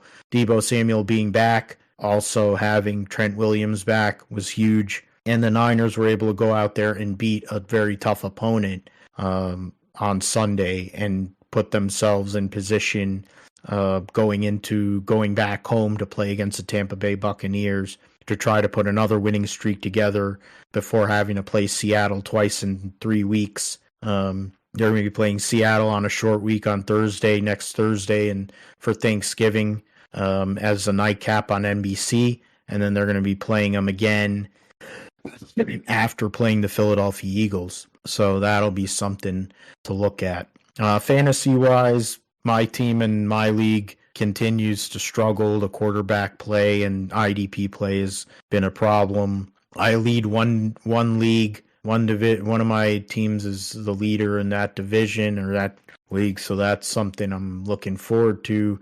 Hopefully, continuing that league that I've won twice before. In the other regular league, the redraft league, I'm having a really good week this week and moving myself up in playoff contention in all 3 leagues.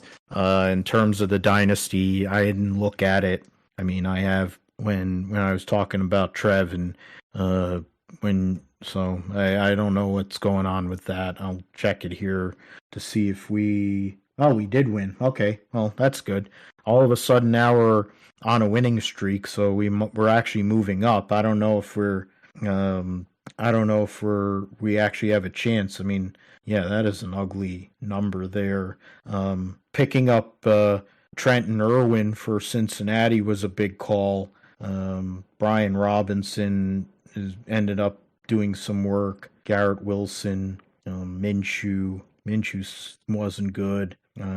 Zach Moss now is basically not a factor anymore. But yeah, we're winning there. So, Josh, I'll give you the floor on your thoughts and takeaways from Jacksonville coming off the bye at home and what transpired for your Jacksonville Jaguars. Yeah, they did not play well. So, you say that they could get third place or get third place in the NFL or third seed, sorry. But, I mean, they have a tougher schedule. They just lost to the 49ers. and then they have Tennessee next week, which, I mean, they're not as good, but then Houston's on the rise. The Bengals on Monday night, and then they play the Browns, and then the Ravens. So those are three really good AFC North teams in a row, and then the Panthers and the Bucks, which I don't know. Panthers probably an easy win, but the Bucks are kind of scrappy, and then they end the year in Tennessee, so that'd be interesting there. But I mean, so far this year, their record is the exact opposite of last year on a game-by-game basis. Last year, they dropped the first game 1-2 in a row, and then went 0 for October, losing 5 in a row before winning their third game at home against Oakland. And this year, they've gone, the first game they won, dropped 2, won 5 in a row. Now they've won or lost this past game, and then after that, then they went 2-7 or 7-2 to end the year, and if that holds, then they're going to go 2-7 and go 8-9 and miss probably miss the playoffs. So if that happens, so hopefully it doesn't happen, but that's where it's trending right now, and based on how they played yesterday, that could be likely. Their interior offensive line just isn't good against San Francisco. They aren't able to, Trevor's not really able to get into a rhythm because he can't trust the protection from the middle. The left guard and center aren't really great. The wide receivers, they have slot wide receivers playing horizontal when they need to be vertical, and they can't be vertical because the offensive line sucks. And they don't really have a wide receiver above 6 foot that's currently active on the roster, and the guy that they do, but he hasn't really seen any targets yet or anything. And the one guy that they've been able to trust that's over 6 foot just got arrested about 2 hours ago. So Zay Jones being arrested on a misdemeanor for domestic battery or something like that. So we'll see how that goes. But and I think he has court in the morning, so we'll see how what the exact details and everything, and all that stuff. So obviously it's a misdemeanor, but it's obviously it's not good to get arrested, of course, but you have that. So I'm not really worried about Trevor Lawrence, but I don't think he's being set up to succeed because they didn't put together a good offensive line this year. They didn't do anything in free agency to improve really, and they kept their own guys. They traded for Calvin Ridley, which looked good back then, but now it looks like that wasn't a good trade because he hasn't produced, largely because he's probably not being. He's not being schemed for correctly. They're not putting him in the right scenarios. They haven't figured out how to use them. So this probably all ends in a year's time with Doug Peterson or getting fired or something. So because Trevor Lawrence needs to be a down the field type, aggressive type player, and he probably fits in more of a Bruce Arians type offense in his player of his talent. Not this like horizontal 15 play per drive West Coast offense where you just kind of get not chunk plays, but move the chains every 3 plays type of drives. So because that's just really, really painful to play football, and you don't have really a good margin of error to be able to do that. And Travis Etienne has played good, but he's also struggled because they can't block up the middle, and they face a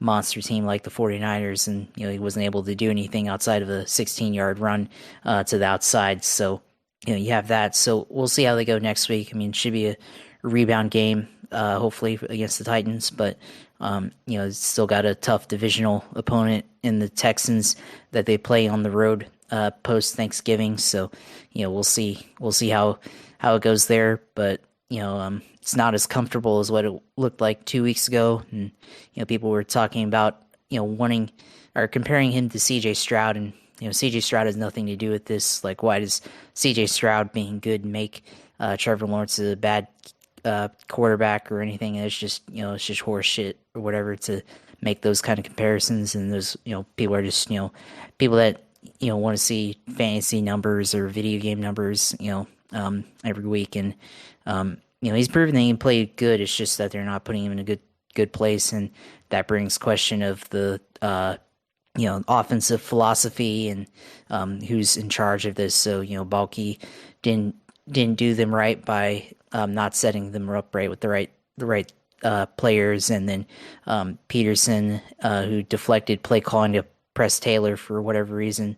Whoever it is, Press Taylor or Doug Peterson, they're not scheming them up right to be able to give their players a chance at success. So we'll see how it goes next week. But their ability to win over good teams, they didn't beat the Chiefs, they didn't beat the 49ers. So we'll see if they make the playoffs, how far they actually go. So kind of ready just to sim to the off season, or at least sim to the end of the season, see where they end up, if that's the playoffs or not. So because it's clear that the offense is just going to struggle, and it's just going to look like a car accident half of the time. So it's not looking good. And Trevor Lawrence has 9 touchdowns and more turnovers than touchdowns. So which I think some of it is his fault, but again, I think they're just not in a position to be able to succeed with the right the right personnel and the right scheme and play calling philosophy. So they'll probably get carried by the defense going to the end of the year. So we'll see how that goes. Which they defensively I think they played well in the first half defensively, but you need an offense to be able to put pressure on well, and they weren't able to do that. So Trayvon Walker, Josh Allen played well in the first half. Boye Lucan played well. So they were able to get pressure on Brock Purdy outside of that one touchdown drive that they had in the first half or the first quarter. So but then of course the game got blown wide open with isolating George Kittle in coverage, and only having him covered by a single linebacker, and that was pretty much the backbreaker in that game. So this is a game for the Jaguars that kind of makes you, if you're a Jaguars fan, questions your existence. And I just lost on fantasy there. So that's interesting to see that play out like that. Definitely not the game that they wanted, and kind of expected it to be a lot closer than 34-3. So we'll see how it goes next week against the Titans, and hopefully there aren't any away fans this time, because that was just sad for whatever reason. A lot of fans wearing red in the stands again. So just like there was against the Chiefs, because they had to resell their tickets, or other companies buying up seats or whatever it is. I know Florida's turning into the new California, so maybe people are really hurting for money here, with people buying, or prices inflating, and cost of living going up in the last couple of years. So maybe that's a factor there, but still not a good sight to see with the stadium being dominant in the other team's colors. So hopefully we won't have to deal with that the rest of the season. But this wasn't a good look for sure. Yeah, it's something that, for the Niners, after the way they played the 3 weeks, especially when they basically got demolished by Cincinnati. They weren't really in the game against Cleveland. Coming off of it, they ended up losing to Minnesota. That was with what's his name going down too. Either way, it's something you have. It's a 1 week league. You can have 1 week or 3 weeks where you're not looking great, and then the next week you're back in business. And that's where it's something to look at. There's things to solidify, and had concerns others would acquire Surtain. That would have been good if the Niners could have gotten Patrick Surtain, but looks like Denver's going to be in the mix. Otherwise, so that's something. There's a lot to look at as we get through the second half of this season. When you're talking about who's in play, the AFC is going to be very difficult to make it wherever you are, whether you're trying to win or trying to get in with a division or trying to go and put yourself in a position as a wild card. And the contrast to that, of course, is the NFC with how bad the NFC is in general. But that's kind of the way things go. It used to be a long time ago the NFC was way above the AFC, and now these days it's the other way around with all the great quarterback play there is in the AFC. So we'll see what happens next week, and we'll talk about it on the GSP. All right, so let's move on. MotoGP and Moto2 at Malaysia this past weekend. They in terms of the MotoGP, Enea Bastianini gets his first win as a factory Ducati rider, something that a lot of people thought was going to happen a lot more this year, but hasn't because of the injuries suffered early in the season. Bastianini who gets the win over, Cook gets another big run over Alex Marquez, who won the sprint on Saturday, and Pecco and Bastianini's teammate Pecco Bagnaia rounds out the podium, double podium for the Ducati factory. Jorge Martin finishes behind Bagnaia in both the sprint and the race. Yamahas get a 5-7 from Quartararo and Morbidelli. Sandwiched in between is Marco Bezzecchi with the VR46. And Luca Marini, his teammate and the brother of Valentino Rossi, is rumored to be going to Honda to take over the ride being vacated by Marc Marquez. Amongst that's at least one person that is in play. Fabio Di Gianantonio is another one that's in talks, but doesn't sound like that's going to be the case. There were Miguel Oliveira, I think, was the initial choice, but they didn't want to give him a multi-year deal, so he didn't want to take that, considering some of the options he may have. And being a multi-time Grand Prix winner, the Aprilia package right now is much more competitive than Honda. The standings right now, Pecco Bagnaia has a 14-point lead on Jorge Martin with 2 races to go, or 4 total races to go, because they have 2 sprints and 2 races, 2 actual races. Marco Bezzecchi solidly in third. Brad Binder basically solid in fourth. Johan Zarco and Alicia Spargo separated by 2 points for fifth. Then Maverick Vinales and Luca Marini, 4 points separating those 2 guys. Fabio Quartararo, Joan Mir, Alex Marquez for the last couple of spots in the top 10 separated.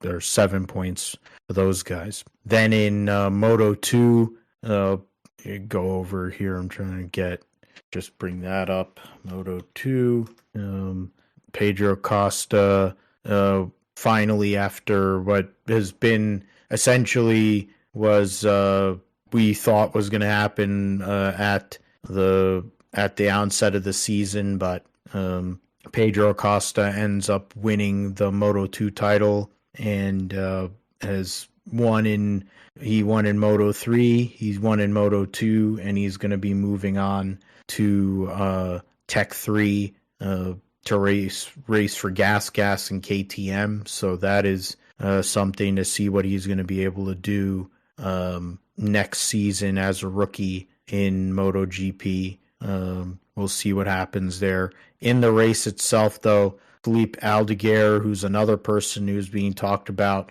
to possibly move up into MotoGP next year, possibly to take over the ride Luca Marini might be exiting, gets the win over Acosta. Ramirez third for the OnlyFans American Racing Team, so a big result for them. Joe Roberts finishes eighth. Then I'm trying to see who else. Yeah, Sean Dillon Kelly back racing for the Forward team, finished 19th. The other, I'm trying to look for the other, and Rory Skinner finished 20th in the Grand Prix. So you want to go and look at the standings. So Pedro Acosta is your Moto2 World Champion. Tony Arbolino solidly in second. Jake Dixon has a 21-point lead over Aldeguer. And then you add another 24-point lead on Aaron Canet. Somikat Chantra is in sixth. Joe Roberts is 3.5 points behind Sergio Garcia for 13th, and probably not going to get up there to the top 10. Would need a lot of help to get to 10th or even 11th. I think best case scenario in the next 2 rounds is to possibly get up to Sam Lowe's there.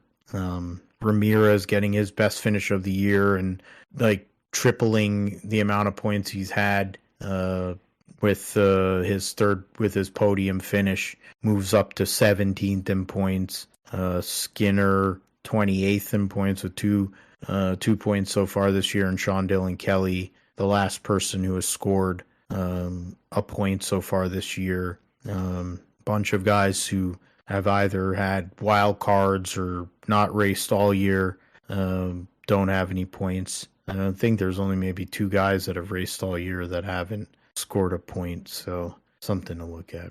They'll be racing at Qatar here this coming weekend getting ready for the end of their season, seeing what they can do. In NHRA, the season finale, the NHRA finals at Pomona, sees Doug Coletta get the race victory, and win his first Top Fuel title after he's been at this game going back to the 90s, after he stopped racing in USAC, goes and gets that victory, goes and wins, beats Leah Pruitt in the finals to go and get that championship. What's it called? Trying to look. Doug Coletta came out from the number 5 spot, beat Dan Mercier, Josh Hart, and Justin Ashley on his way to the final. Leah Pruitt from the number 6 spot beat Tony Schumacher, Antron Brown, and Steve Torrance to get to the final. Austin Prock was the number 1 qualifier, but got knocked out in the second round. In Funny Car, Chad Green gets his first career victory against Tim Wilkerson. Green was the number 8 qualifier, beat J.R. Todd, Robert Height, who was the number 1 qualifier and competing for the championship. Blake Alexander beats Blake Alexander. Matt Hagan ends up losing to Blake Alexander, but he had done enough to become now a 4-time Funny Car champion, winning the first championship for Tony Stewart Racing in NHRA.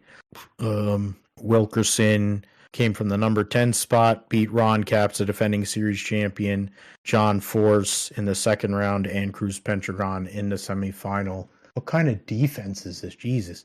And then in Pro Stock here waiting, Aaron Stanfield gets the victory. Eric Enders gets another championship, lost in the semifinals to Matt Hartford, but she had locked up the championship. Aaron Stanfield from the number 5 spot beat Derek Kramer, Troy Coughlin Jr., Anderson Redlit, and then beats Matt Hartford in the final. Hartford from number 7 spot beat Dallas Glenn, Kyle Koretsky, and Enders on his way to the final. Pro Stock Motorcycle was Gage Herrera. This whole entire year was Gage Herrera. Qualified number 1. Basically didn't have to race against Blaine Hale. Then he beat Ellie Tonglet in the second round, Steve Johnson, and then beats his teammate Eddie Krawick yet again. Eddie Krawick from the number 3 spot beat Chris Bostic, Mark Ingwerson, and Hector Arana Jr. To get to the final there. So those are the 4 pro categories. Doug Coletta wins the championship by 48 points over Steve Torrance, 57 over Leah Pruitt. In Funny Car, Matt Hagan wins the championship by 12 points over Robert Height and 17 over Bob Tasca. Pro Stock Enders won it during qualifying, and so did Gage Herrera. Both those drivers won their championships during the qualifying session. Rally Japan, of course, Cali Rovanpera has won the championship already. Manufacturers Championship, I think, is still might be in play, or maybe I might be wrong on that, but last race of the season, Rally Japan, the championship standings in terms of drivers. Efren Evans has a 7-point lead over Thierry Neuville, so Toyota trying to get a 1-2 in the standings, so we'll see if that happens. Atanek in fourth, Sebastian Ogier, who hasn't run every race, but is fifth. Lappy for Hyundai right now in sixth. Katsuda seventh, racing his home rally, see what he can do there. Actually, Oliver Solberg, who's racing in a WRC2, is actually in 10th in the World Championship, which is something. And then Manufacturers Championship is Toyota. Yeah, they won it. Yeah, so Toyota's won the Manufacturers Championship. They're 105 points ahead of Hyundai. So, yeah, so that's what's going on there. So we'll see what happens in Rally Japan to end the 2023 World Rally Championship season. And then, in terms of news going on, Ben Bayshore's moving to Legacy Motor Club to work with John Hunter in Cup next year.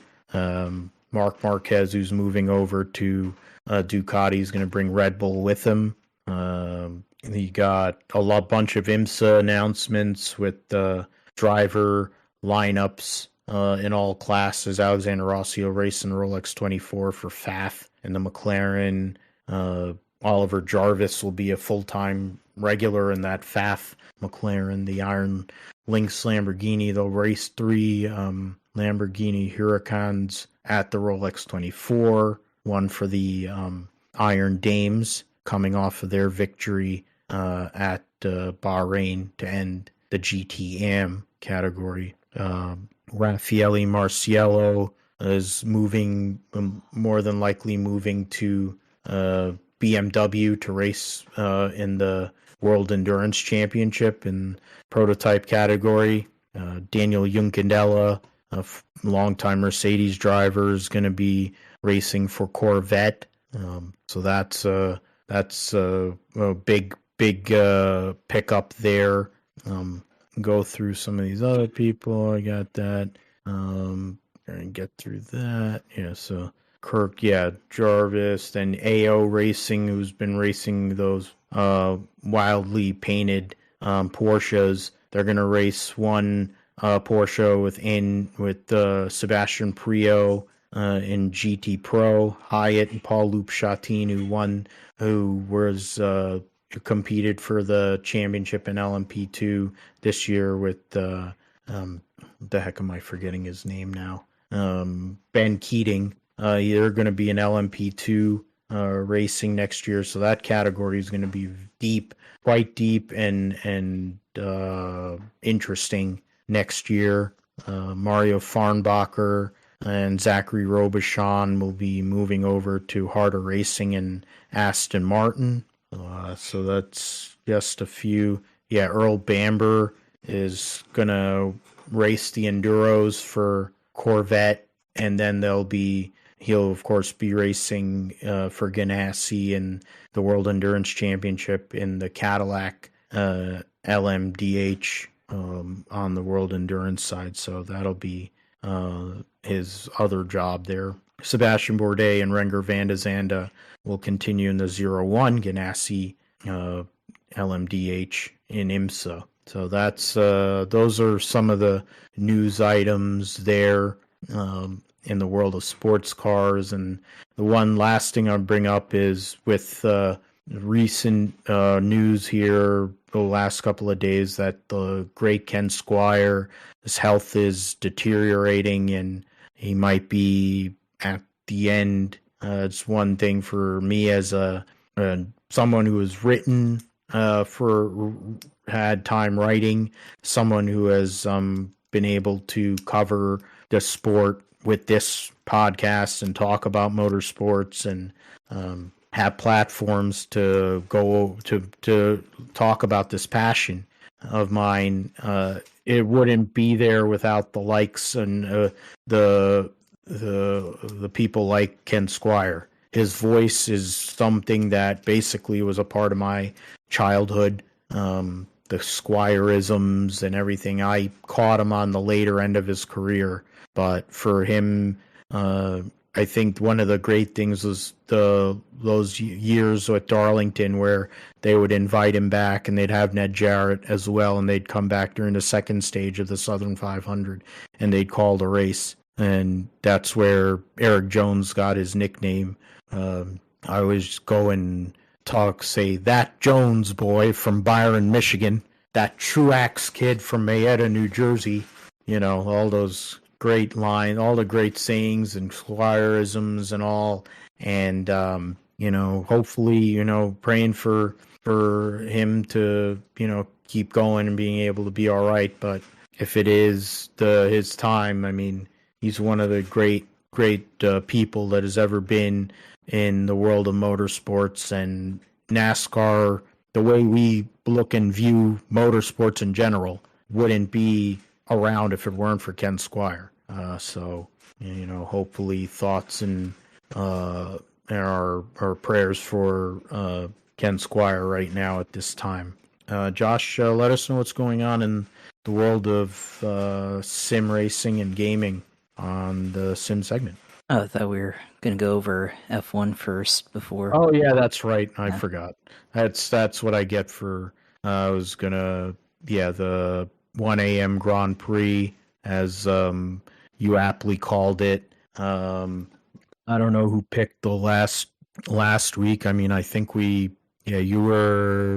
was first, so you get first dibs on who finishes behind Fish Lips, I guess. Okay, yeah, I was looking at the game here, and it looks like the Broncos are going to miss on the last-second field goal. Wow, and a flag. So no, there's 12 men on the field for the Buffalo Bills. Wow. Wow, crazy. Okay. Oh, so yeah, and didn't McDermott coach special teams at some point too? He was a special teams coach for Carolina, I think. Yeah, so that's just inexplicable to have that kind of penalty there. Denver gets a second chance, and well, he missed a kick in the first half. So let's see here. Don't say anything yet, because I know I'm behind. Oh, he got it. Yeah. So wow. Denver now moves to 4-5, and Buffalo's downslide continues. They are now 5-5.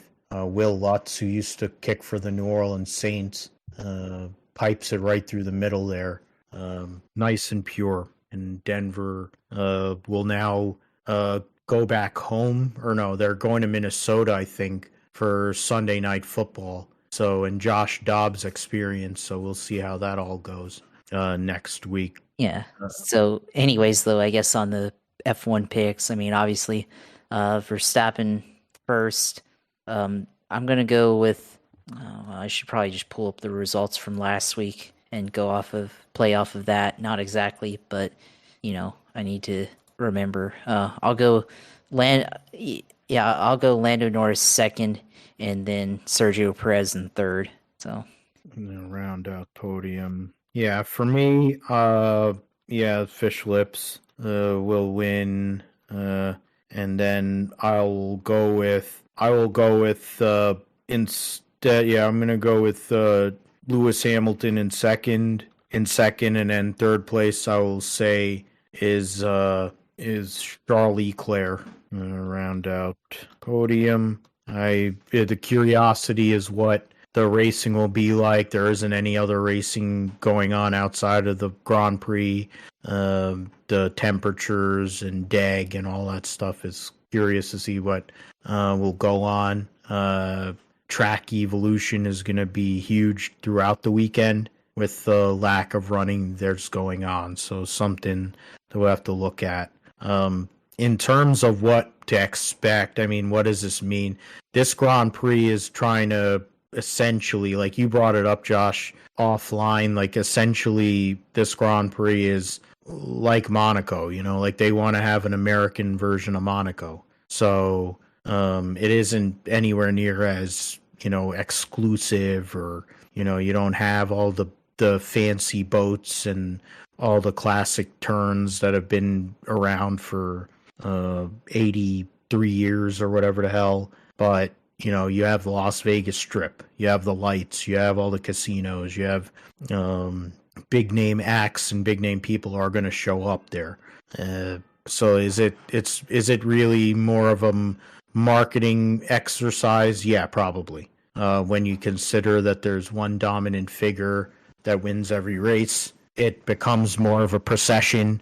And knowing that a lot of people are just going to be shit-faced and drunk and throwing up all over themselves at that point of the evening, I guess that's what they want. But Formula One and Liberty has put in a lot of money building a permanent pit and build the buildings and pit road and garages and the whole thing. So I guess they really are invested in making sure this race comes off. So I guess we'll see how it does come off this weekend and talk about it next week on the GSP. Now we'll go to you, Josh, and talk about the sim racing, iRacing, and IndyCar you brought up earlier too, with what's going on with them and their the trials and tribulations they're going through with making a game. Yeah, I mean,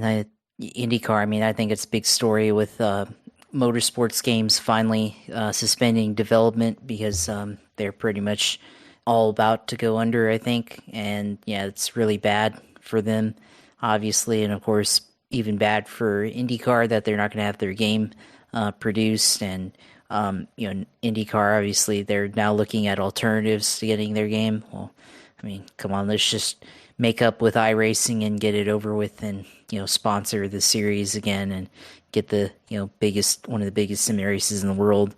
I got to defend my title, man. So, I got to be able to come back and win it and everything. So get the iRacing Indy 500 back on the table and all that stuff and figure something out. Because yeah, this is not not what we want to see. I mean, regardless of all this, like, don't want to see a title have to get canceled because, or suspended at least, because incompetency or financial whatever the issue is with the producing company. So it's unfortunate that it's come down to this, but again, like we said earlier, with Penske being able to promote the series, and I feel like some good foresight, we could have seen this from the get-go.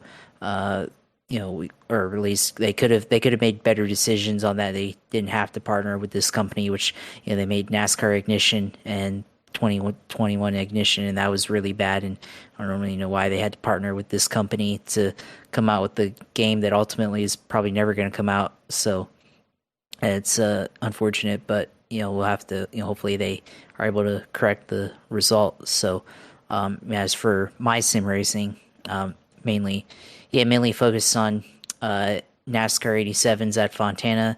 It was good runs there. Finished top 5 in my or top 10, top 5 in my runs there this weekend or this past week. Was tires. Tires are important.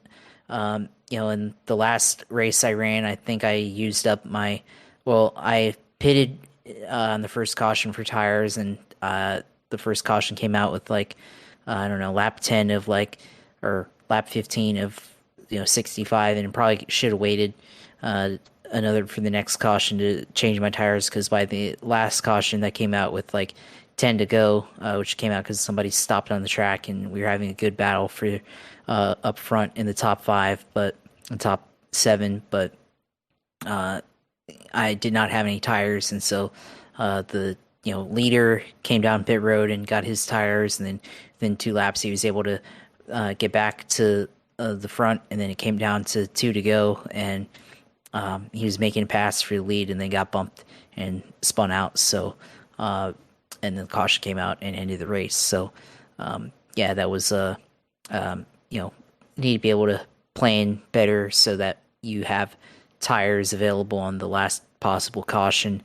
Always save your set for the possible, because you get 2 sets in the 87 series. So, at least save 1 set of tires for possible finish like that, especially at a track like Fontana, where it's very worn out compared to other tracks, and tires really matter on a short run where you can make up that much time. So look out for that next time. So got that, and then ran some road course racing. Formula Fords at Okayama, got a podium, finished second in that one in the Open Series. So I didn't change the setup or anything, but ran in the Open Series and ran pretty competitively and figured out something there.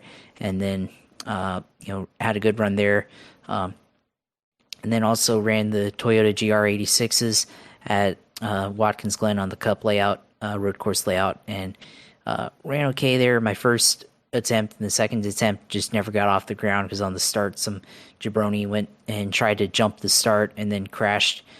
Started Corey, in fact, that basically took a bunch of people out in the top 10, and that included me. So never really got off the ground there. And honestly, I was able to, I didn't quit the race, but try to get back out on track. And the guy that started it all got ahead of me, and then tried to really hunt him down. I wasn't gonna wreck him, but I was gonna probably give him a friendly door rub there, but wasn't able to get up to his door to be able to do that. So because I didn't appreciate it. And then afterwards, I should have protested it, but that was definitely, when jumping the start, I think, is something that you can or should be able to protest in that game. So probably should have, but I forgot to. So whatever. But I didn't like that. But still thought I did well.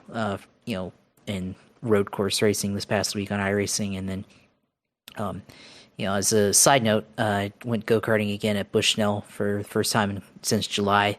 Went there, and they had their softer compound tires that they were running on their rental go-karts, because last weekend they had a solo event, 60 lap endurance and 70 lap endurance event last weekend, which I wanted to do, but it was my birthday and I want to spend time with family also. But I guess I could have done that. But anyways, though, they left the tires on for the past week so that people could go out and try them after the endurance events. So came out and tried that. Spent 5 races there and did that. Ran my best lap before that was like a 70.73 something, I think, or 72.73 something, and then this past week I was able to get it down to 70.37, I think. So 2.5 second improvement there. So very quick on the tires. It's good laps, but someone else put up a 68.7, so I still apparently have 2.5 seconds to gain somehow. So or a second and a half. So that was still a lot. But I asked the guy later, it's like, what did you do here on that lap? And he's like, I don't know, I have no idea what I'm doing. So it's sometimes it works out like that, and being able to run fast. But as soon as you got in the cart with the softer tires, you knew they were good as soon as you drove out of the pits. So just gave you the confidence to really drive with good pace, and to be able to attack the corners and get out on the exits with tons and tons of grip. So that was fun. One of my friends came with me. He definitely improved from last time we went out go-karting. He was good there, and then had a good lap in one of our sessions. So he did well there. So I was proud of it. We're a couple friends here that we've been kind of go-karting with off and on. One of them moved, and then the other 2 guys still trying to get them up to speed, and we've been helping them out throughout the year. So being able to get them good. So we're making progress there. So glad to be able to kind of spread the racing culture, spread the go-karting culture, and be able to get good at that. So that was fun. So it's good Saturday or Good Friday to be able to spend on the day off. So from work, so being able to do that and spend some time out of the track, in addition to iRacing. So that was good. And actually, since I was oftentimes the fastest guy, except for that one dude, passing other cars, lapping them, it's definitely aggressive. And I think there's maybe a couple of times where I surprised past somebody because I was just not gonna let people hang around in front of me for too long. And I think some people had to take evasive action and go into the dirt. So that was kind of part of it. But I was trying to not waste any time, trying to put down laps on these good tires and not waste that opportunity. So had to be able to pass them very aggressively, and obviously having the confidence to do that with softer compound tires, lets you do that and come out on the other side without losing too much time. So had to do it. But it was fun being able to race out there on Friday. So hopefully I'll do it again later. Got to try to get back into one of the pro karts, I guess. But until then, try to still improve and hone the craft on the rental karts. So as always, that was fun. So good weekend of real racing, I guess, and good weekend of sim racing decently. So of course, the streams, of course, when I stream, Twitch TV/usailor2, Twitter takes and everything at JP Huffine on Twitter, and then of course our podcast, which we upload the show, YouTube at Gripshare Podcast. So go on there and watch our streams and watch our content on there, and follow me for insight on the Jacksonville Jaguars and other racing takes and all that stuff. So follow me on there and see what I'm thinking, and good chance I'll probably just repeat what I see or tweet on there onto the show and give more expanded thought on that. So follow me on there. So yeah, as always, glad to be able to do it for another week and be able to talk about it on here with you. Oh, absolutely, man. As always, say wouldn't want to do it with anyone else. We have fun here, even when we see horrendous football like what the Buffalo Bills played today. The Jekyll and Hyde that is the Buffalo Bills. I think they're turning into the San Diego LA Chargers with how bad they're performing. But in terms of, we got this deal. We talk about it. Been doing this for 4 years, almost getting to the end of season 4, which is crazy to think, and close to 200 episodes, which is also crazy to think. Here you can find us you can find us anywhere you find podcasts. Basically, you can find the show on my blog site, philipgmatthew.com. You can find me at pgmatthew28 on X, Twitter, whatever. You can find me at philipgmatthew28 on Insta. Find us, of course, on YouTube, as Josh mentioned.